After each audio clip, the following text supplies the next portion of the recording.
Ketemu kembali di mata kuliah pengembangan situs web 2. Ya, kali ini di minggu ke-9 ya, akan saya presentasikan terkait topik kuliah kita di PSW 2. Ya, Anda sudah melalui UTS dan ini topik baru setelah UTS terkait Object Oriented Programming di PHP. Ya, sebelumnya Anda sudah mempelajari terkait pengenalan Object Oriented ya di lingkungan pengembangan JavaScript, dan kali ini kita akan belajar ya terkait Object Oriented di lingkungan pengembangan PHP. Nah, adapun agenda kali ini ya kita akan belajar mengenai ya Object Oriented dalam PHP. Ada beberapa konsep yang harus kita ketahui ya. Yang pertama itu terkait enkapsulasi ya. Di sini nanti kita akan belajar bagaimana melakukan enkapsulasi terhadap sebuah kelas ya, sehingga nanti dia akan menjadi sebuah objek ya. Kemudian ada konstruktor ya. Kemudian kalian harus pahami benar mengenai ya sebuah blueprint dari kelas ya. Nanti kita akan lihat apa yang dimaksud dengan enkapsulasi.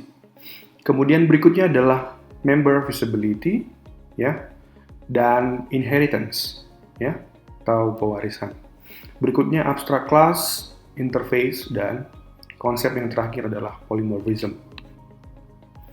Ya, yang pertama saya akan menyampaikan kepada kalian bahwa konsep enkapsulasi di sini adalah konsep yang benar-benar dasar dari pengembangan situs web yang berbasis object oriented nantinya. Ya, enkapsulasi ini dia akan mengenkapsulasi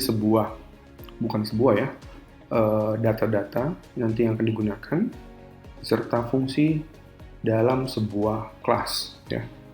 Kemudian ada instansiasi ya, instansiasi nanti proses di mana kita meng-create sebuah objek ya. Kemudian ada konstruktor ya, access modifier, static member class, dan konsep inheritance ya. Nah, sebelumnya ya mungkin kalian sudah belajar terkait konsep programming dengan pendekatan prosedural ya. Di mata kuliah dasar pemrograman kalian belajar mengenai konsep prosedural ya, di mana semua proses atau studi kasus ya itu diinterpretasi terhadap fungsi-fungsi ya, fungsi yang ada. Contoh di sini ya, pembeda dari sistem banking di sini ya. Kalau di dalam konsep prosedural ya, Anda menggunakan ya mindsetnya adalah fungsi withdraw di sini contohnya, deposit, dan transfer ya. Nah, kalau kita merubah konsep menjadi object oriented atau dengan pendekatan object oriented ya, maka fokusnya akan lebih kepada objek di dalam dunia atau studi kasus yang kita bawakan gitu ya. Nah, di sini tadi saya sebutkan bahwa studi kasus yang kita contohkan di sini adalah banking system ya, di mana di sini ada customer ya. Customer itu ya pasti kalau misalnya dalam sebuah bank ya akan mem-create atau membuatkan sebuah akun ya. Kemudian dia akan menyimpankan duitnya atau money di sini ya di ke dalam akunnya tersebut ya. Nah, konsep object oriented ini ya, ini yang harus kita ibaratnya mindsetnya dirubah ya dari prosedural ya menjadi object oriented, karena objek-objek yang ada di sini ya, yang ketika saling berinteraksi dengan objek lain ya, itu menggunakan fungsi-fungsi yang ada ya dalam objek tersebut ya. Nah, kita pahami lagi bahwa di dalam object oriented programming ya, dalam sebuah objek akan ada property dan method ya. Property itu apa? Property itu bisa disebut dengan kata lainnya member ya, atau variabel atau data nanti yang akan kita gunakan dalam sebuah objek ya, atau data yang menginterpretasi sebuah objek ya. Sedangkan metode di sini adalah fungsi ya, yang berkorelasi dekat dengan objeknya, ya. Dan masing-masing objek ini akan dapat saling berinteraksi dengan yang lain, ya.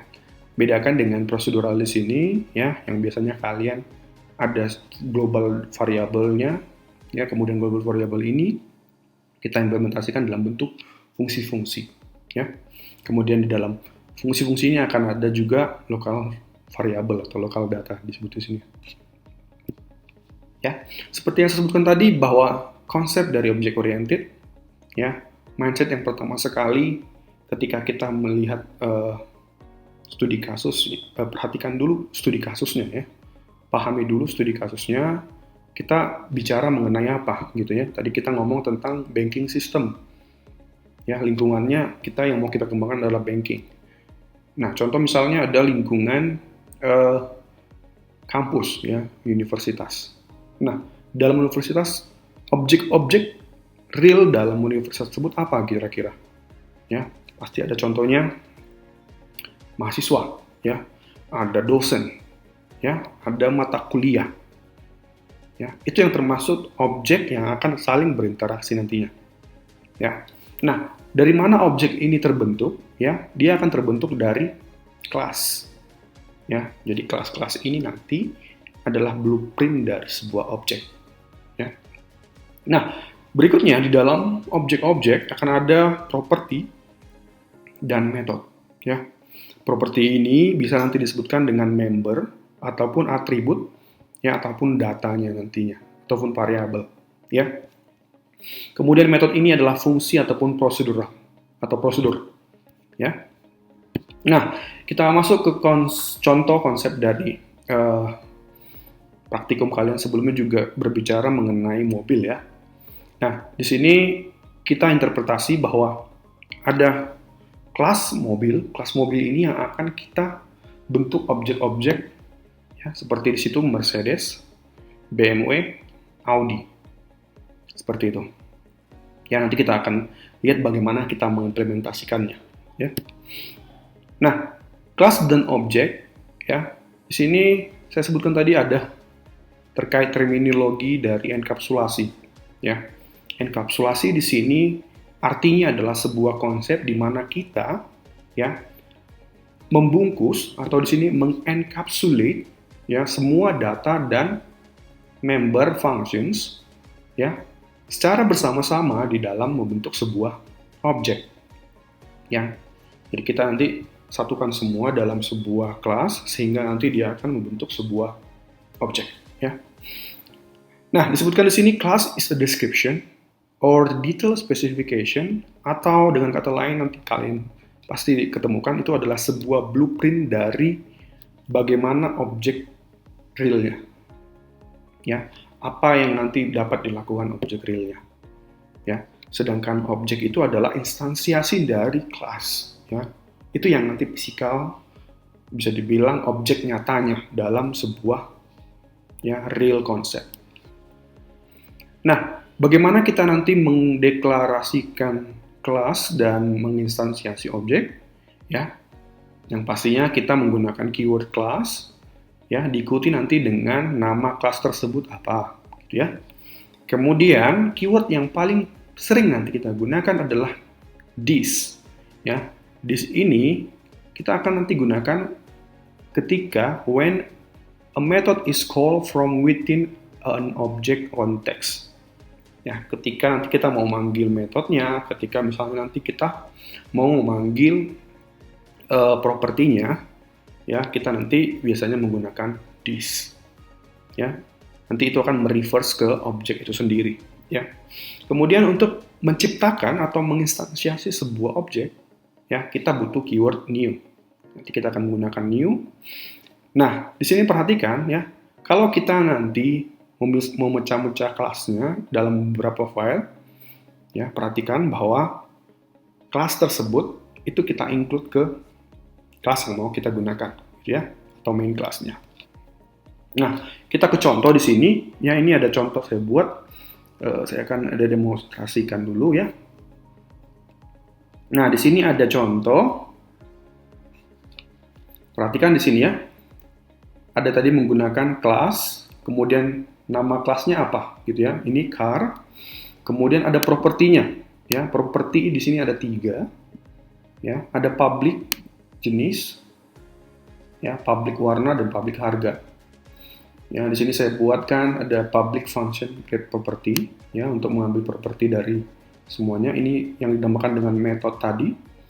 Ya, enkapsulasi itu tadi maksudnya apa? Ya, kita mengenkapsulasi semua ya atribut atau properti dan metode atau function ke dalam sebuah class.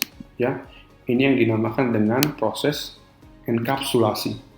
Ya, nah untuk menginstansiasi atau untuk menciptakan sebuah objek dari kelas ini, ya kita butuh keyword new.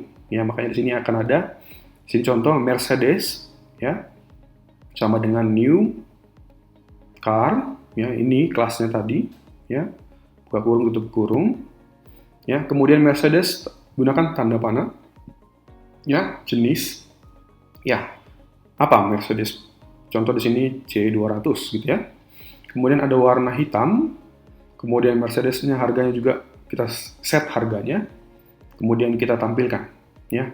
Kita panggil fungsi get property. Nah, sama juga ketika kita mau buat sebuah objek yang lain. Contoh di sini ada BMW, di sini ada contoh misalnya Tesla, ya. Jadi kita harus ya instansiasi jenisnya apa, warnanya apa, harganya apa untuk masing-masing objek yang mau kita akan create atau kita akan instansiasi. Ya, kita bisa lihat hasilnya ya dari implementasi enkapsulasi dari sebuah kelas car di sini sehingga kita instansiasi menjadi 3 objek ya. Ada Mercedes, ada BMW ya, kemudian ada Tesla ya. Hasilnya bisa kita lihat seperti ini ya. Ada Mercedes C200 hitam dengan harganya, kemudian Tesla dengan harganya juga ya. Sampai di sini saya harap kalian paham ya mengenai konsep dari enkapsulasi ya, kemudian konsep dari deklarasi atau instansiasi dalam sebuah kelas menjadi sebuah objek ya, pemanggilan fungsi atau metode ya sehingga menampilkan hasilnya. Ya, di sini juga kita bisa lakukan customize ya, dalam artian kita mau set harganya default dari value-nya. Contoh sederhana kita mau misalnya ya, kita buat tadi ada Audi, misalnya Audi sama dengan new, misalnya ya, car. Nah, ketika misalnya kita mau langsung echo-kan misalnya ya, echo Audi get property misalnya. Ya, apakah ini berhasil? Ya, coba kita lihat. Ya, dapat kita perhatikan di sini ya, ketika kita mengekokan Audi, kemudian get property, ya, akan tidak muncul apa-apa, ya, karena memang tidak ini value-nya tidak kita set seperti yang lainnya, ya. Contoh sederhana, kita hapus dulu, ya. Nah, di sini, ya, perhatikan sebuah objek yang kita akan buat, ya, kita harus lakukan dulu hal seperti ini. Ya, kita harus instansiasi value-value-nya seperti ini.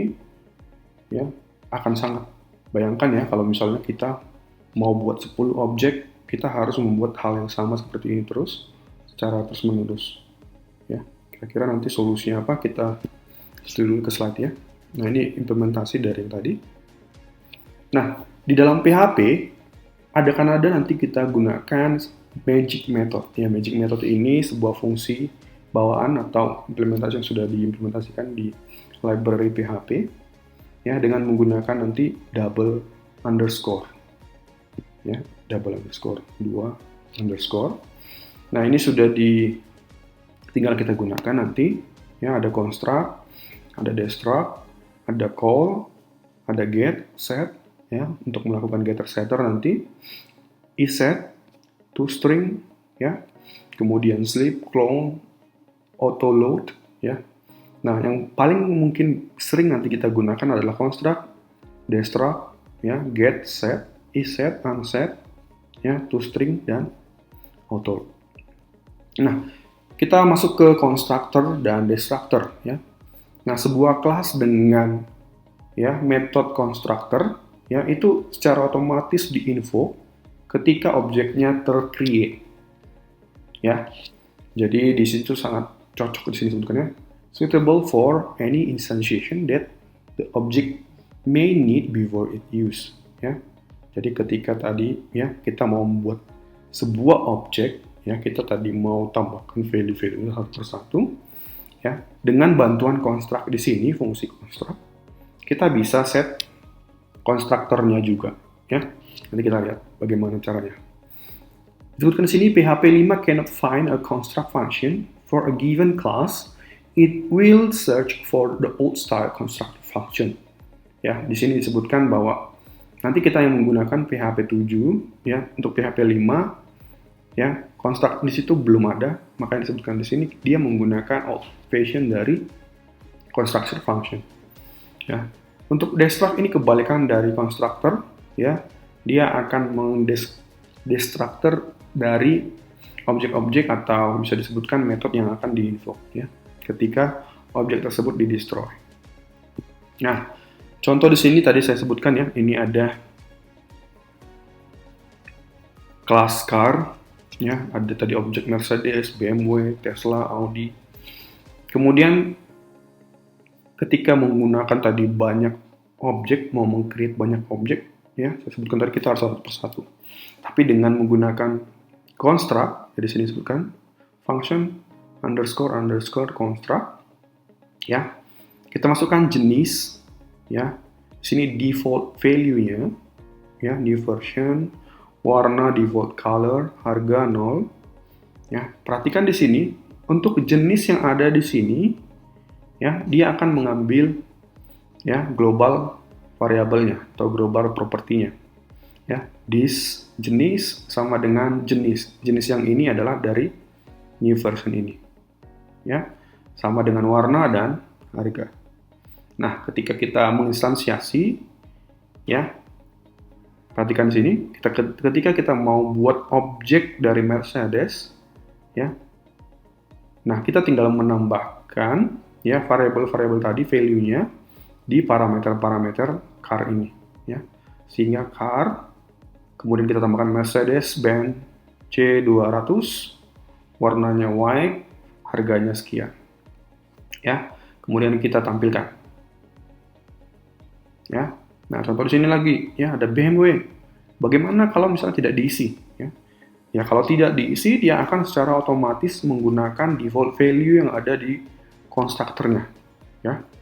Maka di sini untuk BMW pasti akan menggunakan nanti menampilkan new version, default color, dan harganya masih 0. Ya, kita lihat contohnya tadi ada construct.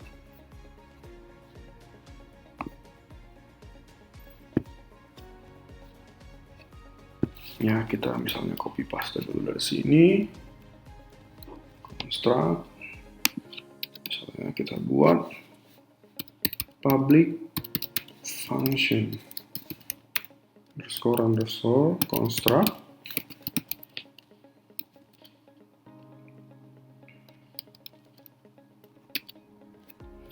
ya. Kemudian tadi kita set, ya, perhatikan tadi kita langsung set default value dari masing-masing properti yang ada. Jenis contohnya tadi ada new, misalnya version, ya, kemudian koma, warnanya tadi apa, misalnya kita sebutkan aja defaultnya, ya, default color. Kemudian kita harganya, karena kita belum tahu harganya, kita set dulu jadi 0 saja, ya. Nah, berikutnya kita set variabelnya this, ya, jenis sama dengan variabel. Untuk nama variabelnya sebenarnya bisa kita, kalau kalian bingung, ya, kalian bisa ganti sebenarnya. Ini misalnya bahasa Inggris, ya. Ini version, misalnya ini jenis gitu ya. Tidak masalah kalau kalian merasa bingung nantinya. Di sini jenis, misalnya warna. Kita buat di sini warna. Ups, ya, oke. Jenis, harga ya. Harga terakhir. Oke. Nah, supaya tadi tidak berulang ya, kita akan hapus ini. Kita akan set ya, misalnya tadi Mercedes ya, Mercedes-Benz C200 tadi ya. Kemudian jenisnya tadi itu, warnanya kita sebutkan silver misalnya, atau white tadi, sama aja ya. Kemudian kita harus tentukan harganya misalnya, sama dengan yang lainnya ya. Kita hapus dulu ini ya. Contoh misalnya tadi Audi, nah ini dulu lah kita tampilkan ya. Kita eksekusi construct ya, maka akan tampil seperti ini ya.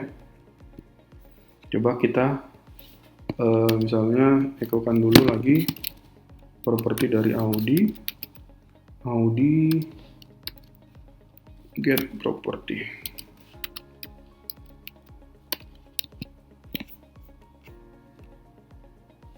Ya, perhatikan ya, dia akan menampilkan ya default value yang ada di construct kita ya. Di sini ada new version, default color, 0 ya, karena kita belum set value dari si Audi ini ya. Kalau mau kita set, berarti kita langsung buat saja Audi 2021 misalnya ya, keluaran 2021. Kemudian kita mau warna misalnya orange. Kemudian kita mau tentukan harganya 200 juta misalnya ya. Secara otomatis dia akan mengambil value yang kita isi dalam parameter car-nya ya. Itu untuk constructor. Kita masuk ke access modifier atau member visibility ya. Nah, visibilitas dari properti dan method kita dapat definisikan menjadi 3 bagian ya. Ada public, protected, dan private ya. Nah, masing-masing di sini sama dengan pengertiannya, makna dari term ini. Public itu dapat diakses dari manapun ya. Walaupun dia berbeda file, berbeda kelas, kita dapat mengakses fungsi ataupun propertinya ya. Sedangkan protected ya dibatasi aksesnya ya. Aksesnya itu hanya kelas yang menginherit ya objek tersebut ya. Disebutkan di sini juga parent classes dan child classes ya. Untuk private ya, limited aksesnya itu hanya untuk kelas itu sendiri ya. Ketika kita instansiasi private misalnya jenis tadi, variabel jenis, berarti variabel ini hanya dapat digunakan di kelas itu saja ya. Nah, kita masuk ke satu lagi ya, ada kelas member static ya.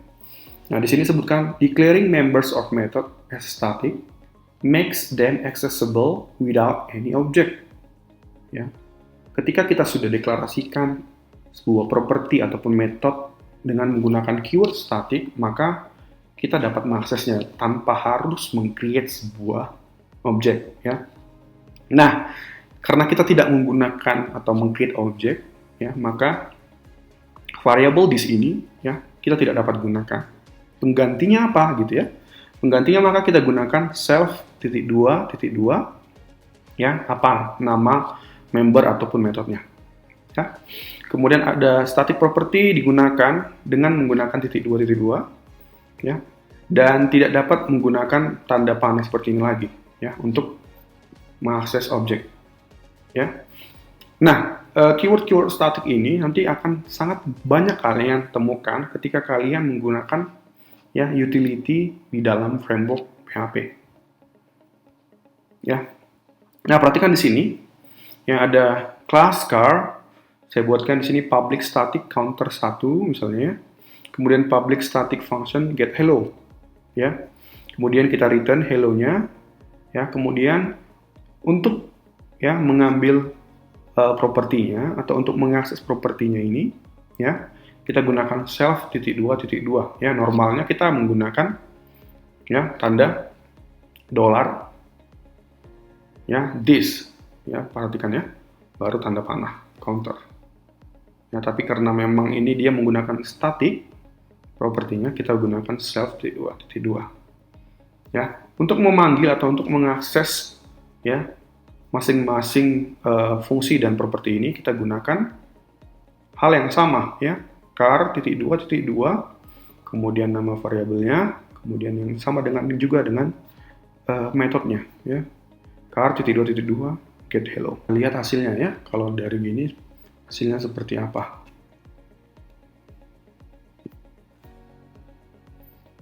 Nah, perhatikan di sini ya, kalau misalnya tadi ya kita normal ya tanpa menggunakan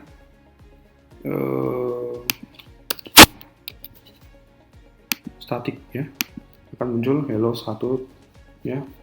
Kemudian kita copy dulu lagi misalnya ya, ketiga misalnya, kita kemudian buat objek baru lagi sini, Mercedes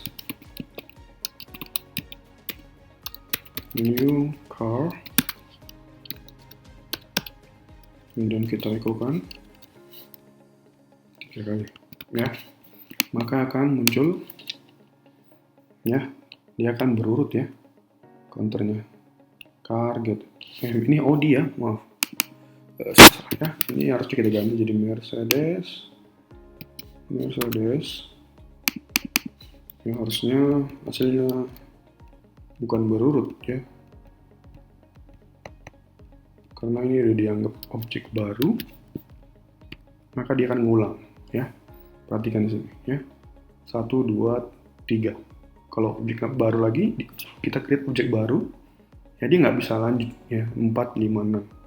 Caranya tadi biar lanjut, kita gunakan tadi static ya, static, kemudian ini juga static ya, kemudian ini kita ganti self 2.2 ya, ini nggak boleh, kemudian kita ganti counter, ini kita tidak perlukan lagi ya untuk aksesnya, kita buat echo car, kemudian seperti ini ya.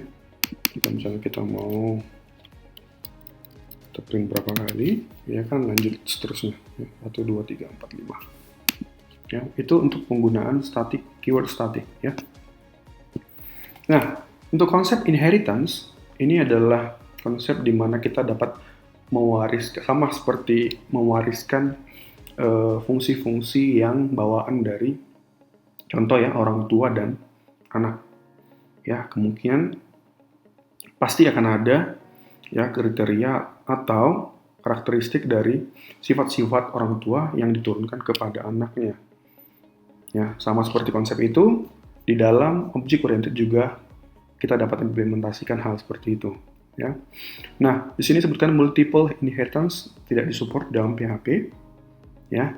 Kemudian untuk inheritance method dan member dapat di-override ya, unless the parents base class as defined as method as final. Ya, kalau sudah disebutkan final, ya itu berarti tidak dapat di-override lagi. Ya. Kemudian kita dapat mengakses ya override method dengan membernya dengan menggunakan parent 2.2 ya. Nah, untuk mengherit, proses inherit dengan menggunakan keyword extend. Ya, ini contoh lainnya ya. Di sini ada animal, kemudian animal itu akan ada ya anjing dan burung ya. Dimana beberapa di sini sebenarnya ya fungsi-fungsinya hampir sama ya, bergerak, tapi untuk anjing dia bergerak dengan berlari, sedangkan burung terbang. Ya, mereka punya kaki, tapi berbeda ya. Dia mempunyai 4 kaki dan burung punya 2 kaki. Seperti itu konsep inheritance. Jadi nanti ya untuk yang fungsi-fungsi yang atau metode-metode yang memang bisa dibilang yang dimiliki oleh kedua objek ini ya akan dibuatkan di kelas animal di sini. Ya, jadi parent-nya. Ya, sedangkan ini adalah child class-nya. Ya, kemudian contoh di sini ya tadi karena kita tadi ngomong mengenai car ya. Seperti praktikum kalian juga. Ya, di sini ada kelas car, kemudian kita buat public hello. Ya. Kemudian suaranya kita buat beep ya, hello. Kemudian ada banyak contohnya ya sebenarnya nanti di sini sport class extend car ya. Kalian bisa nambahkan misalnya family car ya. Kemudian yang lain-lain ya. Di sini dengan menggunakan extend ya, mengextend induknya. Ya, ini berarti anaknya. Ya. Public function hello, kita override fungsinya. Ya, kita bisa ganti value-nya. Ya. Kemudian kita ciptakan objeknya dengan menggunakan keyword new. Ya. Kemudian kita keluarkan hasilnya hello, ya. Maka akan muncul hello. Nah, tadi kita untuk konsep waris sebenarnya ya bisa diinterpretasi atau diimplementasikan dengan beberapa jenis ya. Di sini ada menggunakan abstract class, interface, dan polymorphism ya. Nah, untuk masing-masing ketiga ini ya ada perbedaan-perbedaan yang harus kalian pahami ya. Dan sebenarnya nanti akan kalian perdalam di mata kuliah ya Object Oriented atau OOP ya di semester 3. Nah, di sini sebutkan abstract class itu adalah ya dideklarasikan tidak komplit ya atau kelas yang tidak komplit karena memang definisinya ya di sini disebutkan abstract ya, not a real definition ya. Is a non-initiable class ya, karena di sini disebutkan juga any class that contains at least one abstract method must also be abstract ya. Jadi kalau sudah ada terdiri dari metode yang abstrak ya berarti kelas tersebut adalah kelas abstrak ya. Nah, ketika melakukan inheritance kelas abstrak ya, all methods marked abstract in the parent class declaration ya must be override. Ya, kita harus ya deklarasikan semuanya yang abstrak kelasnya. Ya, kalau enggak itu akan terjadi error. Ya. Kapan kita menggunakan abstract class? Ya, abstract class ini kita gunakan ya ketika perhatikan di sini we need to commit the child class to certain method. Jadi hanya beberapa metode yang akan kita inherit dari parent class-nya. Ya. Kemudian abstract method itu hanya terdiri dari namanya dan argumen dan tidak ada code yang diimplementasikan di situ. Ya, di mana Pak nanti diimplementasikan? Ya, nanti akan diimplementasikan ya di kelas yang akan ya mengextend abstract class tersebut. Ya, contoh nanti kita lihat di sini. Ya, ada abstract class car. Ya, dengan di sini ada protected tank volume. Kemudian abstract class yang berisi non-abstract method. Ya, ini yang biasa ya. Public function set tank volume-nya berapa ya untuk set tank volume. Kemudian ada abstract method di sini. Ya, abstract public function dan namanya apa. Ya, tidak ada diimplementasikan ya, perhatikan. Nah, Honda di sini dia mengextend car ya yang berupa abstract class tadi. Ya. Nah, yang perlu kita override adalah abstract methodnya. Ya, kalau kita tidak mengoverride ini tidak masalah. Ya. Karena ini tidak abstract method. Yang abstract method adalah class 6 miles on full tank ya. Nah, itu yang kita override ya fungsinya atau metodenya. Kemudian kita deklarasikan fungsinya itu apa gitu. Kita definisikan di sini. Paham ya? Nah, sedangkan interface bedanya dengan abstract class, perhatikan ya. Object interface di sini allow you to create code with specific ya with methods a class must be implemented without having to define how these methods are handled. Ya, interface didefinisikan dengan interface keyword ya sama dengan standard class but without any of methods having their contents defined. Ya, jadi tidak akan ada nanti di situ ya implementasi dari metodenya. Ya, kemudian semua metode itu harus public ya, karena itu adalah nature dari interface. Ya, untuk menggunakan interface kita gunakan keyword implement. Ya, bedakan sama abstract tadi. Ya, abstract itu menggunakan extend.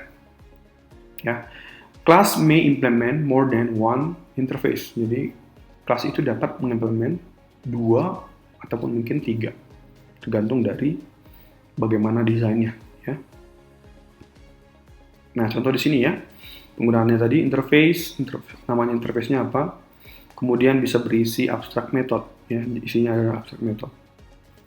Ya, kemudian class child implement interface name ini, di sini kita akan definisikan code-nya. Ya.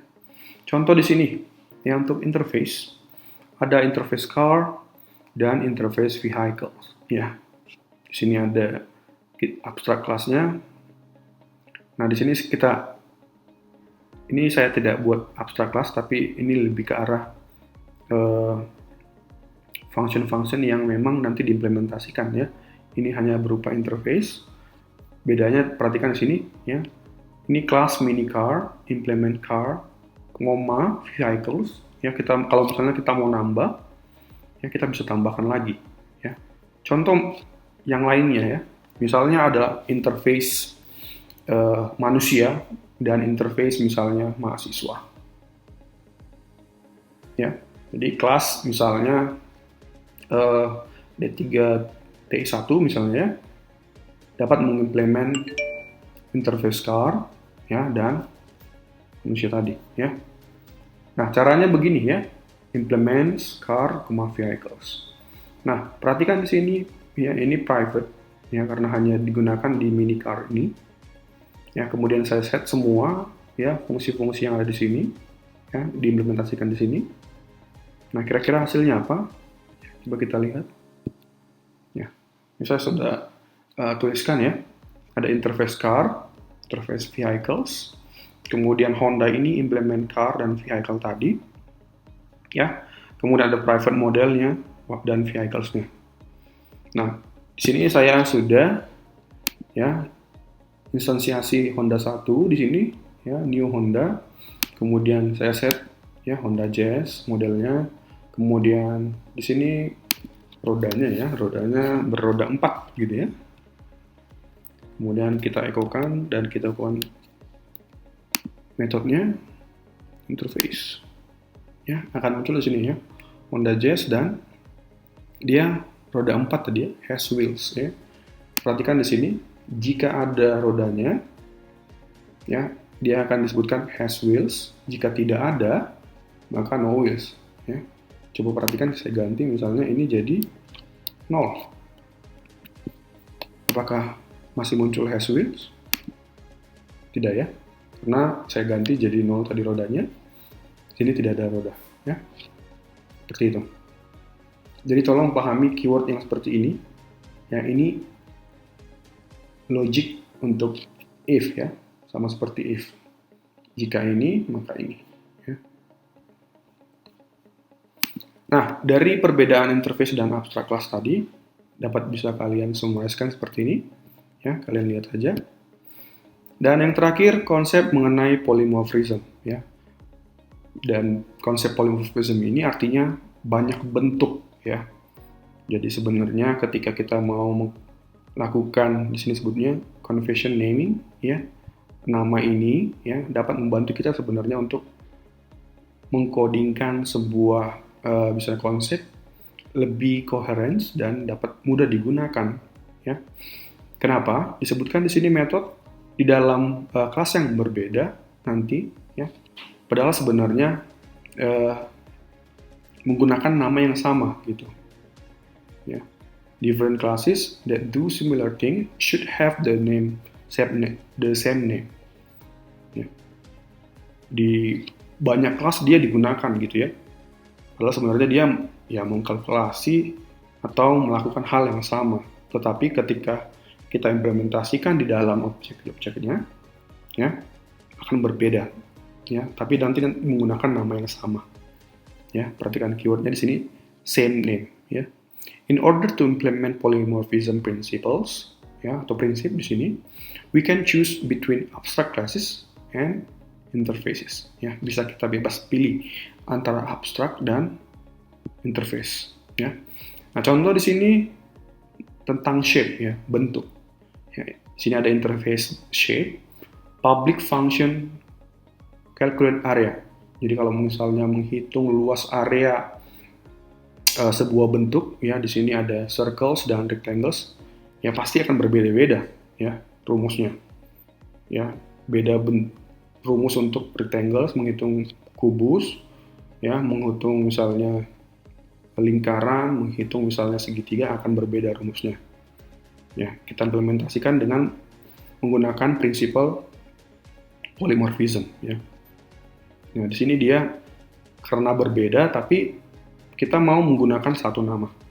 Ya, kita buat interface-nya di sini calculate area. Nah, ketika di rectangles kita implement shape-nya. Ya. Nah, untuk calculate area ya kita sesuaikan dengan rumus untuk menghitung ya area dari rectangle. Sama juga dengan lingkaran ini, circles, ya. Nanti kalian bisa coba codingannya dan hasilnya seperti apa, ya. Ini penjelasannya ya dari konsep implementasi polymorphism. Nah, itu topik terakhir ya. Topik terakhir dari pertemuan kita di minggu ke-9 ini. Ya, untuk kalian, saya harapkan kalian tetap semangat ya dan lakukan perulangan di sini ya. Saya sebutkan repetition is the mother of learning, the father of action. Ya, dimana di sini which make it the architect of accomplishment. Ya, jadi ketika kalian mau mencapai sesuatu atau menggapai sesuatu, ya lakukan perulangan. Ya, jangan ya sama seperti kalau misalnya kalian melakukan hal yang berulang-ulang, ya kalian akan semakin mahir nantinya. Jadi kalau misalnya kalian ngasih kebingungan, ya tolong diulangi praktikum sebelumnya. Ya, kalian bisa konsultasi ke teaching assistant. Kalau teaching assistant akan buntu nanti, ya bisa konsultasi ke dosen juga. Ya, sampai di sini perkuliahan kita untuk minggu ke-9. Ya, sampai jumpa di perkuliahan berikutnya dengan topik yang lebih menarik lagi. Selamat belajar, ya.